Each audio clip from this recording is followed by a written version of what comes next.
It's the final hurrah, as many would say, prom night. But going with your absolute best friends? That's where the real magic is. It's splitting the limo, getting ready together, and debating the perfect tuxes or dresses. It's a night of pure, chaotic fun. Dancing, laughing, and snapping those classic, slightly awkward glamour shots. As the main event winds down, the excitement only grows. Next up, the after party. But what if those unforgettable moments were the last ones they would ever share? For four friends in the early 2000s, what was supposed to be the celebratory peak of their high school years was tragically etched as the final night of their lives.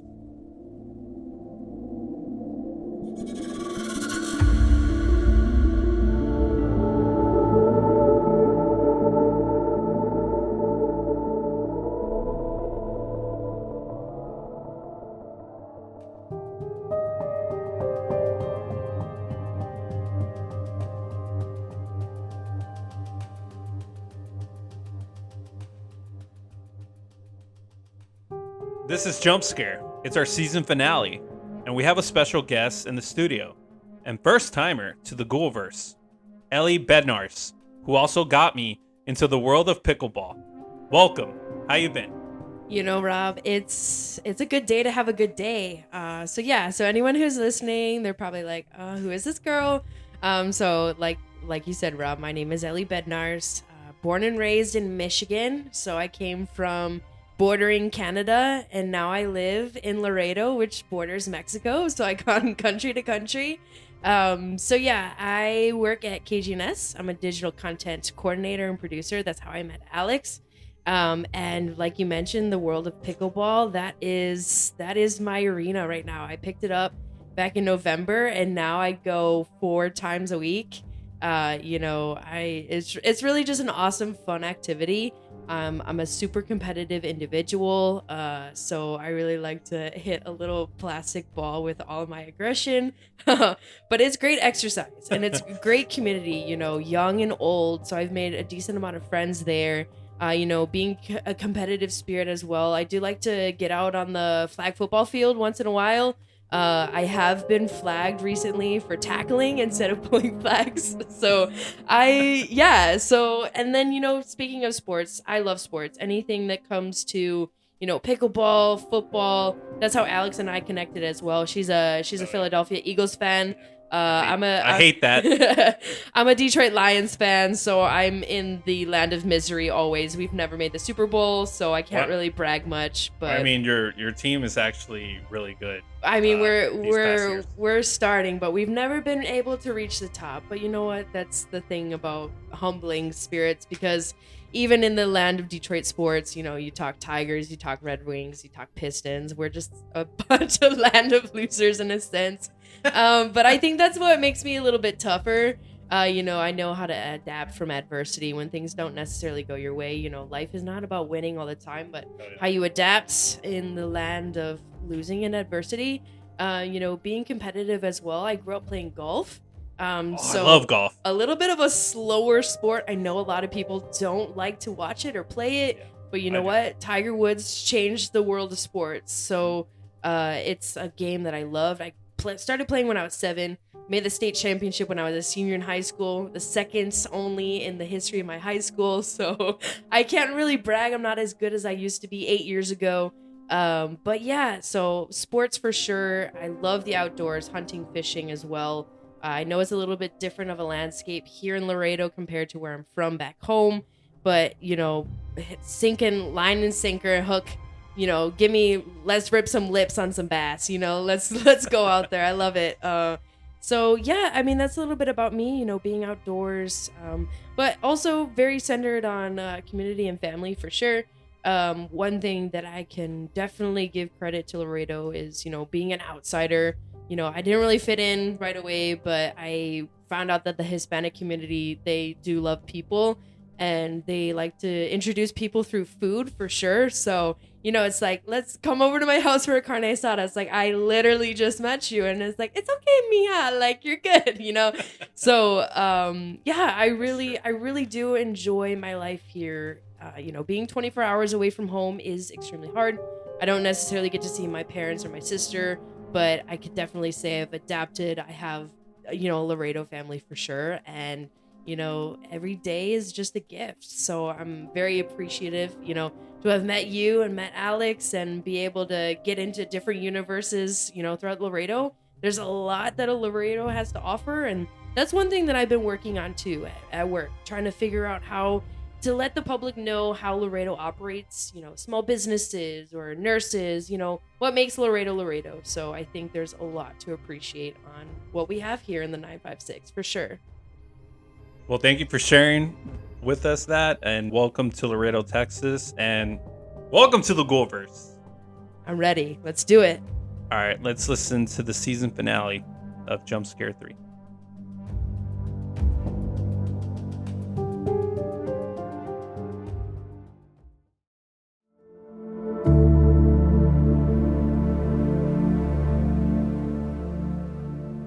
Orange, yellow, orange, yellow. It's also the color of her dress. It's the color of the late afternoon sky, and it's perfect. Her hair is perfect. Her makeup, flawless. What a treat, going with him to the prom.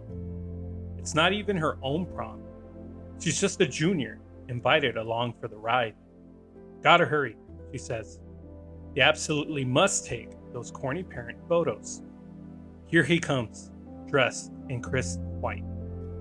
They're happy, nervous, laughing. Their radiant energy is frozen forever on camera. For several hours, they dance and laugh. Her feet ache, but who cares? This is the best night of her life. An inspiring nurse, she cherishes every single moment. The real world will be tough soon enough, but tonight is all about fun. Oh no, the last dance. She hugs him tight, resting her head on his shoulder. This is their final dance as high schoolers. Next year is going to be empty without him. She holds on. The song echoes deep into her heart. It's time to go. We're meeting up with two of his friends. Suddenly, a party of two becomes a party of four. Everyone crams into one car, music blasting, the wind rushing through her hair. Under the streetlights, her yellow-orange dress looks entirely different. They arrive at a house, and the vibes are perfect. She holds his hand while the buddies joke around. By 4 a.m., they finally kicked off their shoes. She looks up at the sky. Streaks of morning yellow are just beginning to peek through. It's still dark, but the light is coming. Then,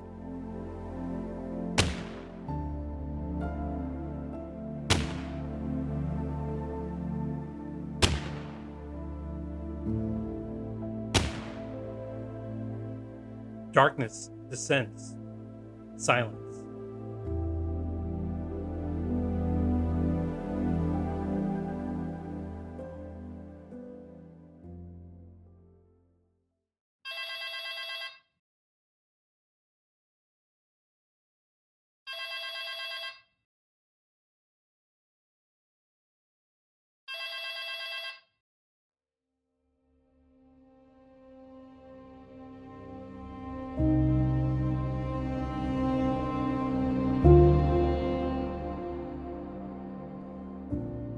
Hello? It's the phone call no mother ever wants to receive. She was supposed to be at the safe after prom lock-in. Wait, what? Where is she? She was supposed to be safe, protected, in a supervised gym until morning. Who did this? Why? It was supposed to be the best night of their lives. Instead, there have been no arrests. Nobody charged. 20 years later, it remains unsolved. The lives of 4 young people cut short in an instant. Gone.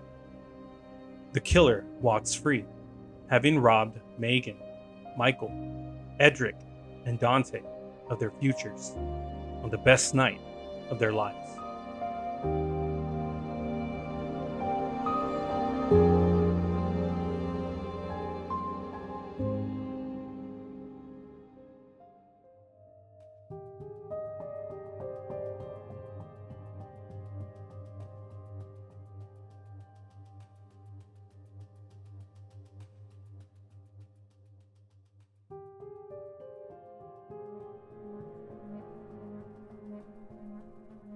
So, Ellie, what did you think about the season finale?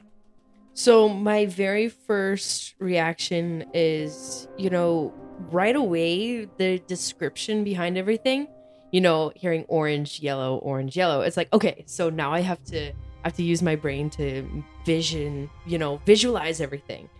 So it caught my attention right away. Thinking of, throwing it back to, even when I was a teenager and I went to prom.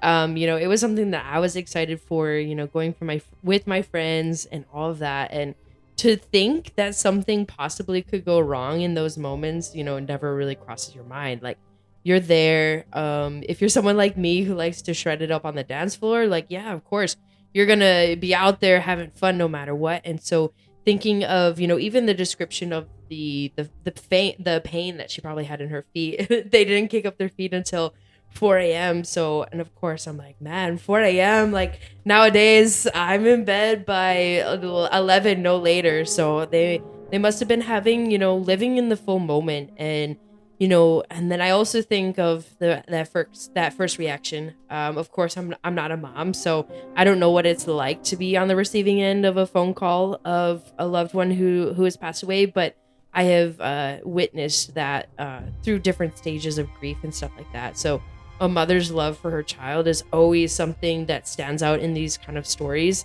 And to be like, what went wrong? And then, of course, the biggest thing is unsolved. 20 years. You think of the advances in crime technology and, DNA testing and all of those things, just the science behind it all. There might be an answer on the other side as of now in 2026, but back 20 years ago, that's what, '06. So things have definitely changed from then. So just thinking of questions, the when, where, why, how, all those things that come across your mind in a case like this. And of course, it's not just one person that lost their life, but it's four. So that's like even more eerie. And it seems like those four people were they friends? Were they close? Yeah, she had her boyfriend, and the other two guys were the boyfriend's friends. Okay, so they all probably ran like a close knit of friends, So it's something that kind of sticks with you, where you're like, okay, I really want to know more. I want to know what happened. I want to, give me the files, show me the evidence, kind of deal, right? But of course, some things are unsolved for a reason, and hopefully justice comes in a sense for that mother who received that phone call, because that's probably a day she plays back in her head, maybe every single day. That is, she could probably remember where she was at and what time and what she was wearing and all the details behind that kind of stuff, because that is exactly what sticks with someone who goes through something traumatic, for sure. Yeah, definitely. Well, Ellie, thank you so much for being part of the show, and we'd love to have you back in the future. Absolutely, Rob. I definitely appreciate it, and hopefully there's more spooky things on the horizon. And Oh yeah, definitely. Definitely get ready. Get ready. I'm ready.